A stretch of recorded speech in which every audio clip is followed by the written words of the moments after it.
Sallallahu ala Muhammad Sallallahu alaihi wasallam. Di akhir zaman nanti, ketika waktu sudah cepat, amal sudah berkurang, ada satu yang akan terjadi di masa depan, yaitu banyak pembunuhan. Kita tidak tahu dan kita tidak mau mencocok logika. Kita lanjutkan kajian kita membacakan hadis tentang akhir zaman yang diriwayatkan oleh Imam Al-Bukhari. Satu kali Imam Al-Bukhari meriwayatkan dalam Sahih Bukhari dari Sayyidina Abi Hurairah radhiyallahu ta'ala anhu, anna Nabi sallallahu alaihi wasallam qala la taqum sa'ah hatta yataqarrab az-zaman. Tidak terjadi kiamat. Nah, ini versi Tirmizi. Sedangkan versi Imam Bukhari hanya dikatakan dia taqarrabuz zaman. Tidak terjadi kiamat sampai waktu terasa dekat. Dalam riwayat Imam Tirmizi diperjelas, ditafsil, as-sanah kasyahr, asy-syahru kal-usbu' wal-usbu' kal-yawm. Setahun terasa sebulan, sebulan terasa seminggu, seminggu terasa sehari, bahkan sehari terasa seperti percikan api. Begitu ditafsir, dirinci oleh murid Imam Bukhari, yaitu Imamuna At-Tirmizi. Di riwayat Imam Bukhari ini coba disebutkan yataqarrabuz zaman. Dan betul teman-teman, bagi yang pernah hidup di zaman manual, di zaman dulu belum ada listrik, belum ada handphone seperti sekarang, belum ada gadget seperti ini, belum ada TV, belum ada YouTube, belum ada FB, belum ada IG. Orang-orang menjalani hidup itu terasa lama. Belum ada alat transportasi seperti secanggih hari ini. Orang kalau mau pergi haji itu bisa 6 bulan naik kapal, ada yang sudah meninggal di tengah jalan, ada yang pulang cuma namanya, ada yang sampai tidak pulang-pulang lagi. Begitulah, terasa lama. Tapi hari ini, kalaupun haji ada 40 hari. Dulu Pak Haji pulang-pulang menjadi alim, mengerti bahasa Arab, mengerti tafsir, mengerti hadis, punya sangat keilmuan. Tentu berbeda ketika hajinya instan, tidak seperti ulama-ulama terdahulu. Waktu cepat sekali berkembang, berjalan. Tahu-tahu kita sudah beruban, tahu-tahu kita sudah menikah, sudah punya anak. Ya, maka benarlah kata Nabi, ini adalah tanda yang sudah mulai dekat. Ini bagian dari tanda akhir zaman yang Nabi sampaikan sallallahu alaihi wasallam. Kemudian dikatakan di hadis itu wayan kusul amal. Waktu terasa cepat, tapi orang tidak mau mengejar amal. Amal masih terlihat sedikit. Yan kusul amalu. Orang beramal tidak banyak. Ya. Amal itu teman-teman ada amal qalbu, ada amal akal, ada amal jasad. Amal yang dimaksud tentu semuanya dimulai dari amal qalbu. Jangan kita beramal kecuali kita sertakan qalbu kita bersama amalan tersebut. Jangan berdoa kecuali qalbu kita menghadap kepada keindahan, kehaibahan, kehebatan Allah Subhanahu wa Ta'ala. Karena Allah tidak memandang kecuali qalbu yang menghadap kepadanya. Dan qalbu itu punya dua karakter, sebagaimana dikatakan oleh Imam Athaillah Sakandari. Ada karakter iqbal, memandang, menghadap, patuh kepada Allah. Tawajjuh kepada pencipta langit dan bumi. Ada yang membangkang, menghindar, disebut idbar. Idbar artinya dia membelakangi, membangkang daripada Allah Subhanahu wa Ta'ala. Dan betullah apa yang kata Nabi SAW. Kalaupun hari ini orang beramal, lebih banyak amalnya amal zahirnya, tapi tidak menyertakan kolbunya.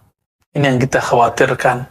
Yang Nabi katakan, "Huwallahilladzi la ilaha ghairuh, huwalladzi la ilaha ghairuh." Hadis Imam Bukhari. Demi yang tiada yang berhak disembah kecuali Dia. Inna ahadakum la ya'mal amala ahli jannah. Kamu itu ada yang beramal seperti amal ahli surga. Namun kita dikatakan dalam hadis itu antara dia dan surga hanya 1 zira, hatta ma yakun bainahu wa bainaha illa zira. Hanya seperti sejengkal. Fa yasbiqu alal kitab. Tapi Alkitab telah menentukan bahwa dia tidak menyertakan hatinya, lebih kurang begitu jika dia maknai. Sehingga ketika orang menua atau sakit parah, tubuhnya sakit, jiwanya kosong, maka kekosongan jiwa ini yang akan membuat buruk di akhirnya. Maka ini yang kita sebut su'ul khatimah. Lain dengan orang yang ketika ibadahnya sedikit, tapi dalam sedikit itu dia menyertakan dirinya, menyertakan kolbunya bersama Allah Subhanahu wa Ta'ala. Inilah yang dikatakan Nabi ketika ditanya, apakah amal paling mulia wahai Rasulullah? Rasulullah mengatakan, al-imanu billah, yaitu amal hati, yakin percaya kepada Allah. Maka orang yang yakin kepada Allah, sholat 2 rakaat, sholat sunnah, itu lebih utama daripada orang yang masih meragukan tentang kehebatan Allah, tentang keajaiban Allah, tentang kekuasaan Allah, walaupun dia sholat 1000 rakaat, bahkan 1000 tahun.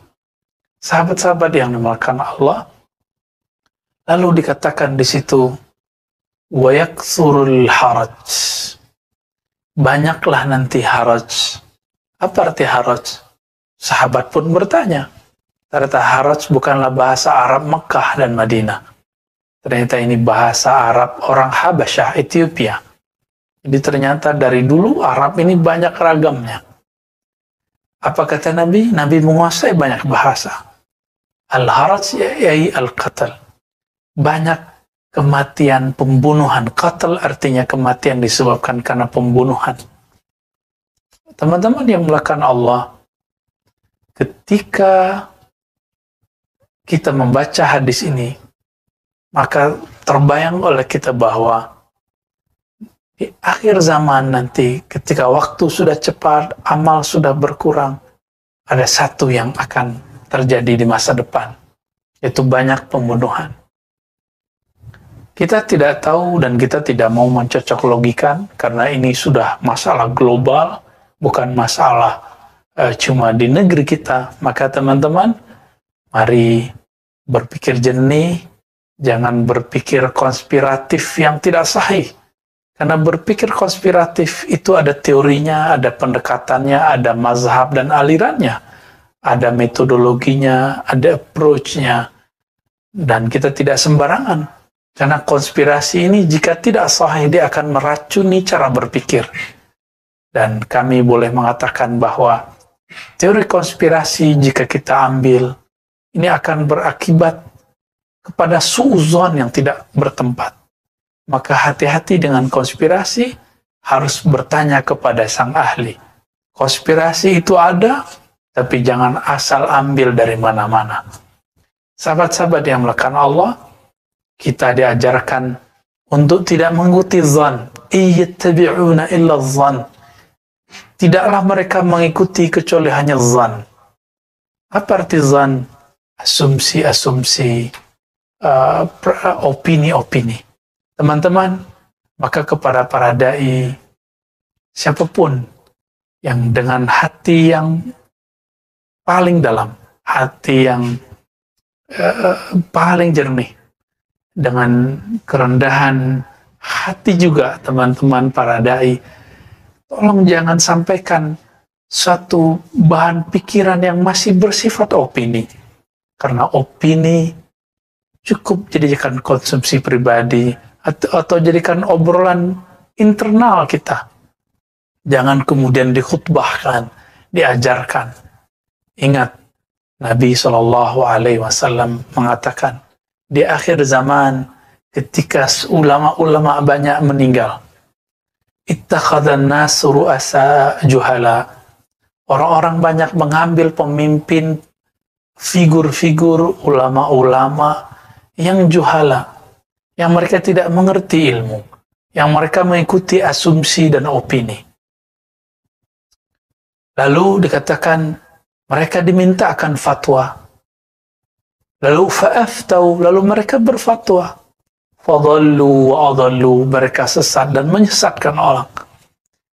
Kami minta ampun kepada Allah, memohon kepada Allah, semoga lisan ini tidak terjebak, tidak tergelincir ke arah sana. Dan kita berdoa juga semoga ulama-ulama kita, guru-guru kita, masyayikh kita, kiai-kiai kita dijaga oleh Allah Subhanahu wa taala agar tidak terjebak kepada asumsi dan opini. Teman-teman yang melekat Allah, tadi di awal kita mengatakan bahwa Imam Bukhari menulis dalam kitabnya Sahih Bukhari, Kitabul Fitan, bab tentang fitnah akhir zaman. Imam Muslim juga demikian menulis dalam Sahih Muslim, Kitabul Fitan wa Asyaratis Sa'ah, bab tentang kekacauan huru-hara akhir zaman dan tanda-tanda kiamat. Hadis yang disampaikan tidak jauh berbeda. Berbedanya cuma dalam pengumpulan dan periwayatan beberapa hadis yang mungkin tidak banyak disebutkan di Bukhari, lalu kemudian diperdalam dalam hadis Imam Muslim. Ya. Teman-teman yang melekat Allah, ini zaman jangan dibayangkan lagi ini adalah zaman yang sederhana, masa yang akan kembali seperti dahulu kembali. Tidak, ini sudah masalah global, ini bukan masalah Indonesia saja, ini bukan masalah negara tetangga saja, ini masalah semua negara. Maka Nabi mengatakan, isbiru hatta talqawni al-haut. Sabarlah kamu, bertahanlah kamu, sampai kamu bertemu aku nanti di haut, telaga Nabi Sallallahu Alaihi Wasallam. Namun kita tidak mau sabar, kita suka beropini, suka mengkritik yang tidak tepat. Kita mengkritik tapi isinya mencaci. Ketika mencaci, isinya kemudian menyudutkan. Dan seorang muslim tidak akan melakukan itu tentunya. Sibabul muslim fusuk. Mencaci sesama muslim adalah kefasikan. Wa qitaluhu kufrun. Wa qitaluhu kufrun, membunuhnya adalah sebuah kekufuran. Teman-teman yang dimuliakan Allah, sahabat yang dimuliakan Allah, akidah Ahlussunnah mengenai akhir zaman, tentang peristiwa akhir zaman, ini sudah digariskan dengan jelas di dalam rukun iman. Rukun iman kita yang kelima adalah percaya kepada hari akhir. Sebelum hari akhir itu, teman-teman, ada yang disebut asyaratus sa'ah. Nah, di dalam Al-Quran dan Sunnah, Nabi menyebut akhir zaman ataupun kiamat dengan sebutan beragam. Kadang disebut as-sa'ah. Sa'ah dalam artian waktu, time. Juga berarti al-qiyamah, berdirinya suatu kejadian. Juga disebut dengan al-waqi'ah, kejadian besar. Juga disebut dengan istilah yang rumit ya, al-fitan ya. Ada zalazil dan segala macam, namanya sangat banyak. Untuk masuk ke arah sana, kita menemukan hadis-hadis yang beragam dan Nabi SAW menyampaikannya dalam waktu-waktu tertentu. Sahabat-sahabat meriwayatkan lalu dikumpulkan oleh para ahli hadis. Kemudian ulama kita di zaman sekarang membaginya bahwa akhir zaman itu, teman-teman, ada tanda-tanda yang disebut asyarat sughra, tanda-tanda kecil daripada hari kiamat. Dan yang kedua, ada tanda yang wusta, kejadiannya di pertengahan, setelah melewati masa yang kecil-kecil, tanda yang kecil-kecil. Tanda kecil ini tandai dengan diutusnya baginda Nabi, wafatnya beliau, terjadinya pembunuhan terhadap ahlu bait beliau, terjadinya huru-hara di berbagai negeri di tanah Arab dan segala macam. Nanti ada lagi setelah itu wusta. Setelah wusta baru kubra. Nah, wusta berarti pertengahan, kubra berarti tanda-tanda besar yang kemudian disebutkan dalam hadis Muslim. Ada 10 tanda besar sebelum kiamat terjadi. Lalu kita sekarang berada di mana, teman-teman? Ini bukan untuk menakuti, tapi untuk basyiran wa nadhira. Sekarang kita tugasnya adalah nazir,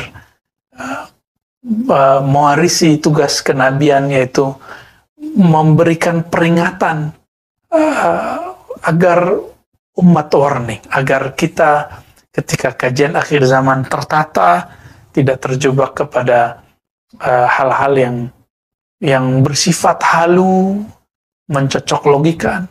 Kita sangat berterima kasih kepada para asatis, para dai yang telah mengingatkan umat mengenai pentingnya akhir zaman.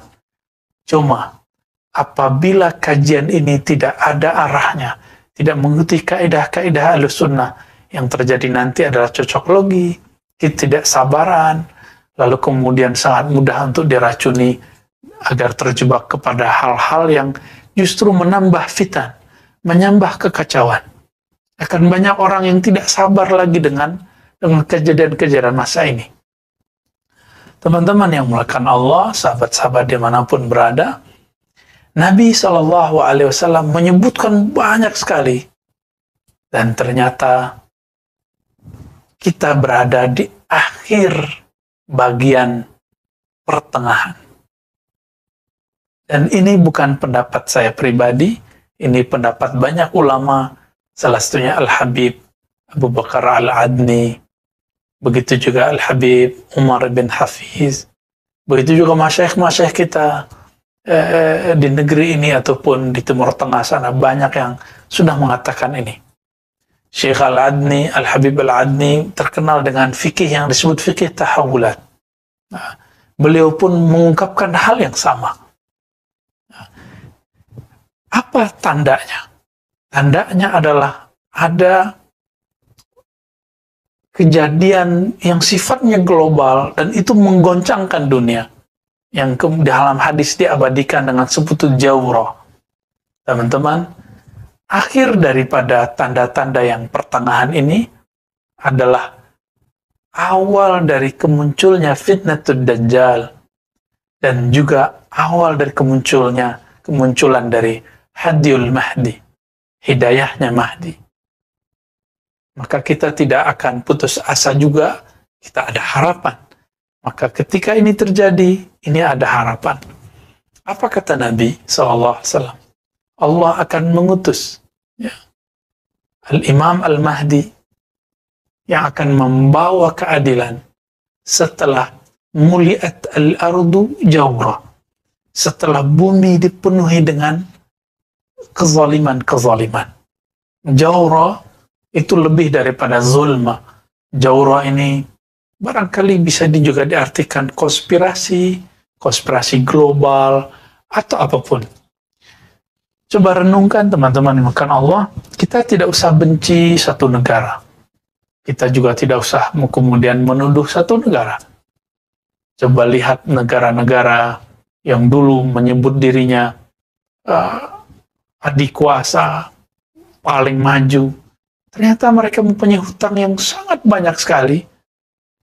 Dan mereka negara-negara termaju di dunia adalah negara paling banyak hutangnya di dunia. Meskipun mereka menghutangi negara-negara berkembang seperti kita. Tapi pertanyaannya, jika negara seperti Amerika, seperti China, seperti Inggris, seperti negara-negara yang lain, Jerman, Prancis, berhutang. Lalu, siapa yang menghutanginya? Siapa sumber semua ini? Ini pertanyaan besar kita. Berarti memang ada di luar gerakan negara-negara bagian yang kemudian mereka campur tangan di situ. Namun, lagi-lagi, karena Teori konspirasi ini banyak zon dan wahamnya, banyak asumsinya. Kita menghindari itu. Kita jalani aja, dan kita harus menemukan Hadiyul Mahdi. Jejak-jejak, tanda-tanda kemunculan hidayah nur Imam akhir zaman, Al-Imam Al-Mahdi. Yang di dalam hadis Nabi, terutama Imam Abu Daud meriwayatkannya sampai 9 riwayat, dan hadisnya dapat dikatakan saling menguatkan satu sama lainnya. Teman-teman yang melekat Allah, apabila ini adalah masa jaurah, apa arti jaur? Kezaliman yang merata di muka bumi, maka kabar buruknya ini disebut fitnatud dajjal. Ini adalah awal dari kekacauan yang disebutkan oleh Dajjal. Apa arti Dajjal? Dajjal adalah sosok yang pembohong. Baiknya adalah buruk, buruknya adalah baik. Benarnya adalah dusta, dustanya adalah benar. Sehingga kita bingung mana yang benar, mana yang tidak benar. Kecuali Allah memberikan hidayah ke dalam kalbu, orangnya tidak akan terjebak kepada hoax. Namun teman-teman, ada sosok lain, yaitu kemunculan Al-Imam Al-Mahdi. Al-Mahdi artinya orang yang diberi hidayah, yang digaidan oleh Allah Subhanahu wa Ta'ala. Jika fitnatud dajjal sudah mulai merajalela, memenuhi bumi, coba lihat hari ini teman-teman. Meskipun kita tidak mengikuti teori konspirasi global, tapi coba lihat apakah ada satu negara sekarang yang tidak terdampak oleh virus yang kita sebut COVID? Tentu tidak ada. Bolehlah kita katakan, silakan ahli ekonomi berbicara sisi ekonomi, ahli kesehatan berbicara kesehatan, ahli kimia berbicara versi kimia. Kenapa kami tidak boleh berbicara versi kami? Kita juga berbicara versi yang diriwayatkan oleh Nabi kita, Nabi Muhammad SAW.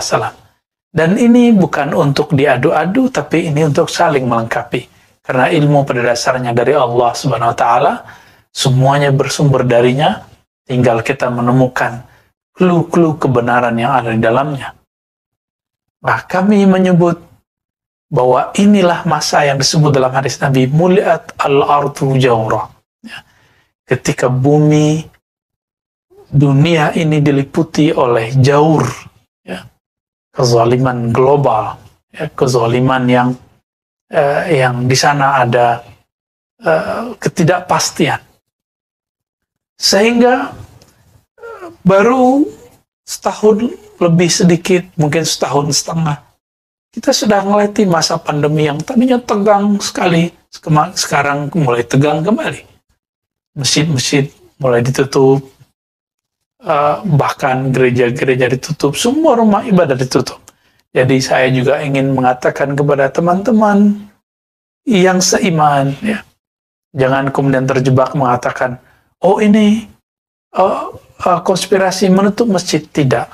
Semua rumah ibadah ditutup. Semua kantor ditutup. Apakah ada konspirasi penutupan kantor? Tidak. Teman-teman, mari berpikir jernih.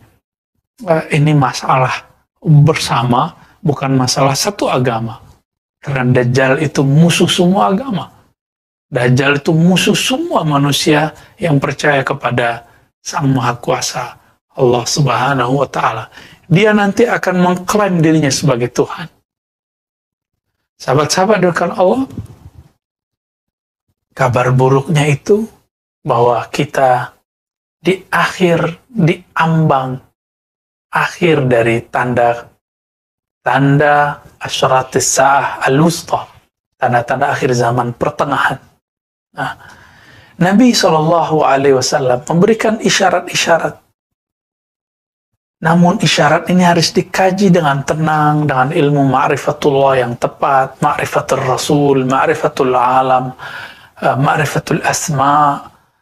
Banyak sekali ilmu yang harus dibaca ketika kita membaca tentang bab Al-Mahdi dan Ad-Dajjal. Sehingga kita tidak kemudian tergesa-gesa mencari sosok Al-Mahdi berada di mana.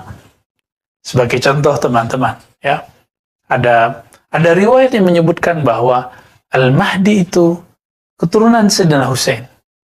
Ada satu lagi keturunan Sayyidina Hasan. Mana yang benar?